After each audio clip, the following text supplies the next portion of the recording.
told you so.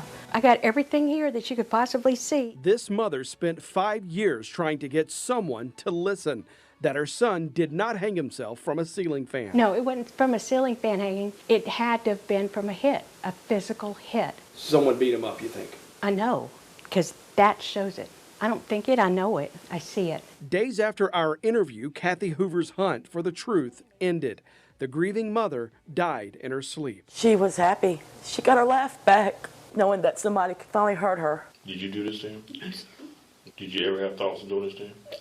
I would rather be dead. 6 years after Jason Hoover's death, the investigation into what really happened to him is over. It means that somebody got away with killing my brother. A South Carolina family's 6-year wait for answers is over. Darlington County investigators claimed a man hung himself from a ceiling fan with a phone charger in 2017 and then investigated the case as a suicide. However, 2 forensic pathologists later found that that man died at the hands of another. The only suspect identified in the case was the man's girlfriend, and the sheriff's office reopened the investigation after Queen City News chief investigator Jody Barr started digging into another death investigation there last year. And now 6 years later, after the killing and 2 investigations later, this case will go down as an unsolved homicide. It's a letter from the solicitor, and it says, sorry, I'm late responding, but I'm out of the office until Monday. I can tell you that the reinvestigation into Mr. Hoover's death was concluded with no charges. None. Jessica Hoover rushed from Columbia to this Florence hospital in July 2017. She got a middle-of-the-night call that her brother tried to kill himself with a phone charger, and he was in bad shape. She was standing by her brother's hospital bed, watching him die. All the family knew at the time was Jason Hoover's girlfriend, Nikki Braddock, found him with a phone charger tied around his neck and the other end tied to a ceiling fan. Here's where he tied phone cord around the ceiling fan. The way that I seen it, that he took it and he wrapped once, wrapped twice, and then he tied it. I think he was scooting down the wall, and he was easing down the wall, and once he got so far, and it finally tightened up around his neck, and he was sitting up against the wall like that, that when he passed out, his feet kind of slid out from under him, but you could see where it looked like his heels had slid across the carpet. Former Darlington County Sheriff's investigator Freddie Davis led the investigation. Braddock told investigators Jason Hoover was in a text argument with his mother that night after he'd asked her for money and his mother told him no. Around midnight, Braddock says she walked across the street to a neighbor's house and left Hoover sitting on the couch. When Braddock came back later, she found him in their bedroom. Hoover, she says, had threatened suicide before and told investigators he likely went through with it this time. If someone did kill Jason, what do you think should happen to him? If someone killed him, they need to go to jail. But do I believe anyone killed him? No, I do not. Yeah. I believe in my heart, and if I was to die today, I'd go to my grave saying, I know what Jason did, and Jason did that to himself. The state investigation identified Braddock as the only suspect, the only person law enforcement recorded interviews with. I want to say when I went over to Ricky's, I was gone 30, 45 minutes, but that's just, I honestly don't know. I was really intoxicated. So when he was arguing with his mom on the phone, was that night? Or it was going into the morning. It was to my recollection, this was, I want to say this was going on 11, 12. I'm not exactly sure. No, this is not into the morning time. Okay. Yeah. But it was because Mr. Harvey, Ricky's daddy, had walked. He had Alzheimer's real bad, and he would sometimes get out walking, and Ricky would leave sometimes, and his daddy would get out, and we seen him, and I walked back over to the house, and Ricky came up. I talked to Ricky for, like I said, I want to say it was about 30 minutes or so. Could have been longer. But when all that transpired while I was gone there at that time. Law enforcement was adamant that they felt like that this was a suicide based on the information that they were receiving. At the same time, we were still adamant that it was a homicide. Despite the sheriff's office's opinion, Darlington County Coroner Todd Hardy ordered an autopsy on Jason Hoover. The pathologist found Hoover did not kill himself, and Hardy ruled the death a homicide. Meaning that this doctor, this pathologist, felt Mr. Hoover may have died at the hands of another. No, she told me that Mr. Hoover did indeed die at the hands of another person, and that she would stake her forensic career on it. Hardy said the sheriff's office would not change its mind, so the coroner decided to get a second opinion. That opinion came from another renowned South Carolina forensic pathologist, Dr. Kimberly Collins. Collins reviewed the original autopsy and the photographs, then typed this 2-page opinion.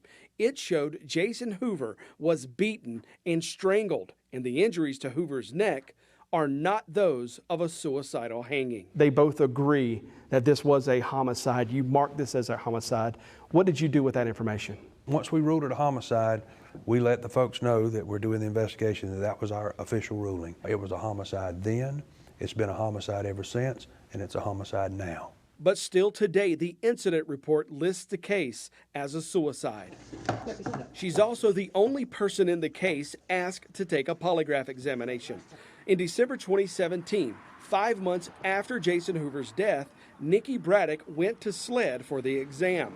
The test revealed deception in her answers. Braddock explained the deception in this 2018 interview with SLED agents. The only thing that I can think of, and I'm embarrassed to say this, but I thought about it, when me and Jason, sometimes when we did have sex, we did, not choking each other out, but that we did do that from time to time, and there have been arguments where he's choked, like when we were arguing, because we both got CDV, where he's put his hands on my throat and I put my hands on his throat, so I don't know if that could be it, but as far as, if she would have asked, did you kill Jason? She didn't come out, and I said, well, if you said, did you kill Jason Hoover?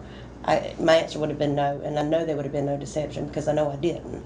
So that's the only thing I can come up with. Because she said my nerves and everything like that wouldn't have anything to do with affecting the test. So investigators never charged Nikki Braddock with anything related to Jason Hoover's death. SLED closed the case and handed it over to the Attorney General's office.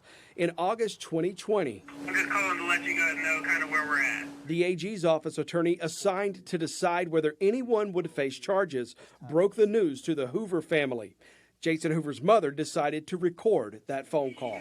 I'm sure you guys know this better than anyone, is that when Darlington County came to work the case from the beginning, they worked it like it was a suicide rather than a homicide. Right. So there was a lot of evidence that probably wasn't gathered.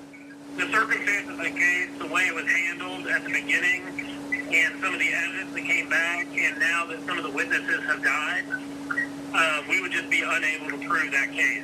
One of those witnesses, the neighbor across the street, he died the year after Hoover's death in the middle of the SLED investigation. I wish we'd had this case in the beginning because I think the investigation could have been done a lot better. My job is to take the evidence that's there and try to prove it to the court. I just don't see us being able to do that in this situation. Unfortunately, in smaller areas where resources are more limited, this tends to happen.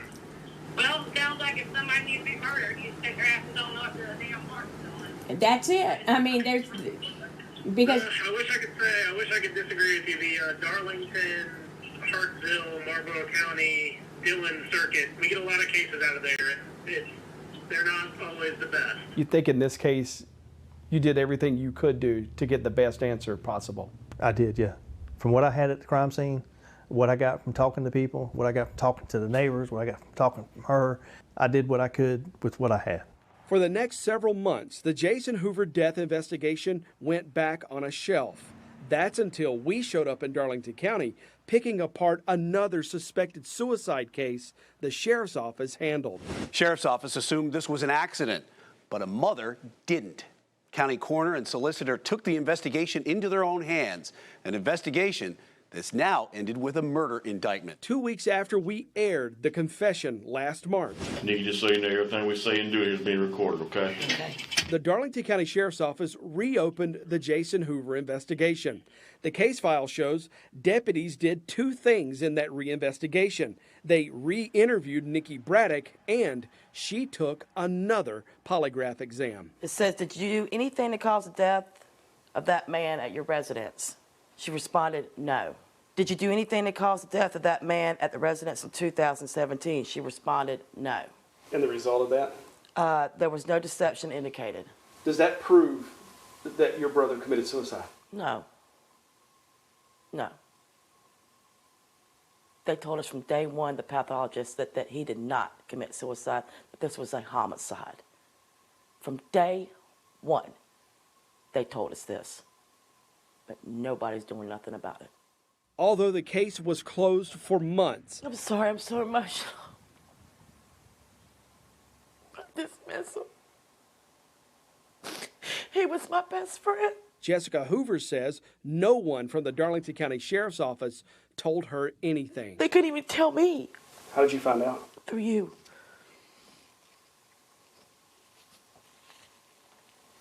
You think you deserve a little more than that? Yes, he was a good man. Why wouldn't the Sheriff's Office at least give you a phone call, send you a letter, or Facebook message? I don't know. Because they don't care. They don't care. This is my brother. He deserves something better than this piece of paper. Throughout our investigation, we've asked Nikki Braddock to interview with us, but she never responded to any of our requests to include her in these reports. At this point, this case is closed, and short of someone, somewhere, someday bringing new evidence or someone confessing, this case is likely to never be solved.